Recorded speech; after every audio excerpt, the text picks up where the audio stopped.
Hey guys, in this video we're going to replace my Rinnai tankless water heater with this new ThermoMate high efficiency condensing tankless water heater. First thing we want to do is I would like to remove this tankless heater. So first let's remove the gas line. So just remove the gas line and just want to make sure that you turn off all the lines first before you remove any of the connections. Next is I'm gonna have to cut this thing right after these two control valves right here so that I don't have to turn off my water main until I'm done working with my tankless water heater. Then we just need to remove some of these connections right here. And same thing right here. I guess I need to remove this part.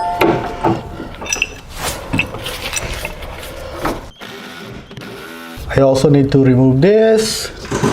And this one right here, and then take this thing out so I can pull this tank out from the wall. I'm gonna see if I can remove this too from here because I'm not gonna need this anymore. Okay, so the new ThermoMate heater have two pipe design, so I won't be able to use this thing. Your tankless water heater is going to come up with this thank you note, so make sure you don't throw this away because behind that thank you note is your hanging guide. So you want to make sure that you keep this so you can use this to guide you in determining where to put your water heater. For me, I'm going to go ahead and line up the screw around here because that's where the stud is, okay? And I use my level and I'm just going to put my push pin right here. Okay, so first I'm just gonna drill a hole right here. Hopefully I get a stud. If not, I'll use the anchor. This one here, I don't need this anymore because this is for the thermostat for the Rinnai. So I don't need that anymore. Okay, so let's go ahead and put the tank in.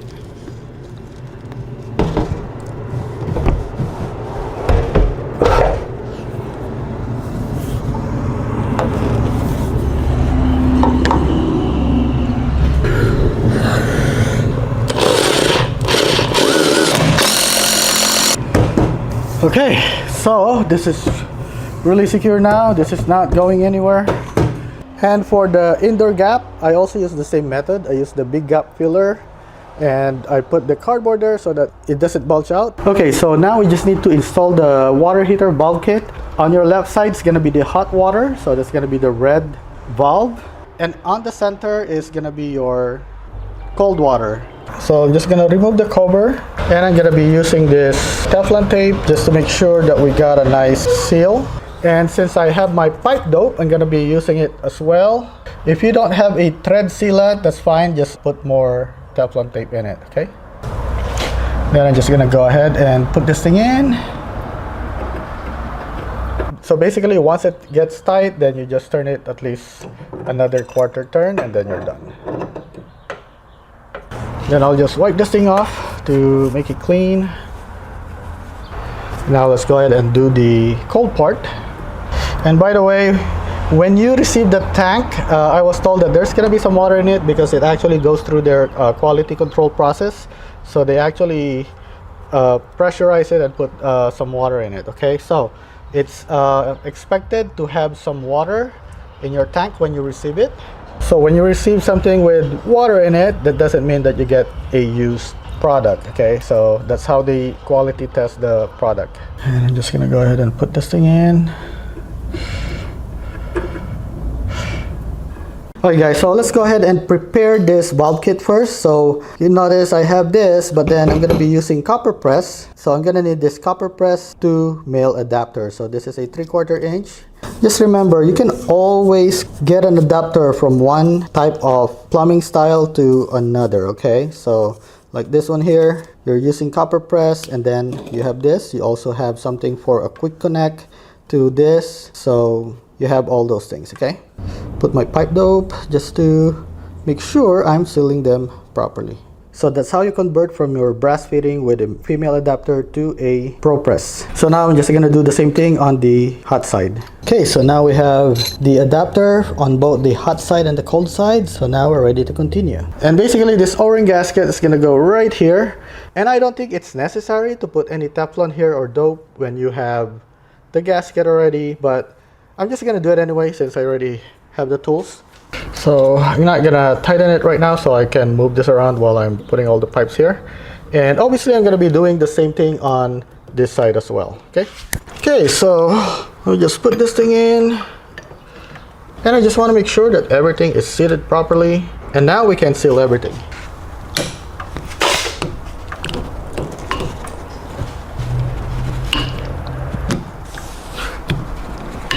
Okay, so we have everything sealed here now. Now I just have to tighten this thing. Okay, so our water is on now, and hear it right here. So water can go outside. I haven't turned this on yet because I still have to install the gas and also install the condensate line. Right now we're just going to install the gas first. And if you're replacing your appliance, make sure that you buy a new gas line. Don't just reuse the old gas line that you have there. Because the way this thing works is, see right here, you have a flare end here. So the way this thing works is, basically, when you tighten this thing, everything gets sealed on this end right here. So you don't want to reuse it, because if you reuse it, you might get a leak. So it's always advisable to just replace it. And also from this end where the flare is to your line, you don't want to put any Teflon tape here. You can put the sealant before this line right here, but on this side right here, you don't want to put anything. This thing is just going to go straight here, and you just want to tighten it, and this end is going to seal this side right here. Okay, so before we install this right here, I'm gonna have to put this just to make sure there's no leak. Okay, so I did 5 rounds of the Teflon, and since I have this pipe dope, I'm just gonna put it on as well, just to make sure that you don't have any gaps on the thread once I put the head right here. Okay, so now we'll be able to install this to both ends. And again, you don't want to put any sealant here or any Teflon tape, so just gonna go ahead and put it here. And you want to make sure to turn it first counterclockwise until you feel the groove sits in, and then after that you can turn it clockwise to tighten it in. Okay, and again, you want to do counterclockwise until it seats, and then you do clockwise to tighten it. Okay, now we're going to seal it by tightening it a little bit more.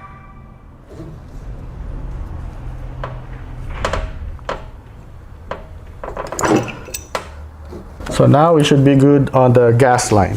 And to check your gas line, you want to do your hearing test, smell test, and visual test. Okay, so first thing is, when you turn this thing on, just see if you can hear any hissing sound. That means that you have a leak in your gas. So right now I don't hear any hissing sound. Smell it also, and no smell, which is good.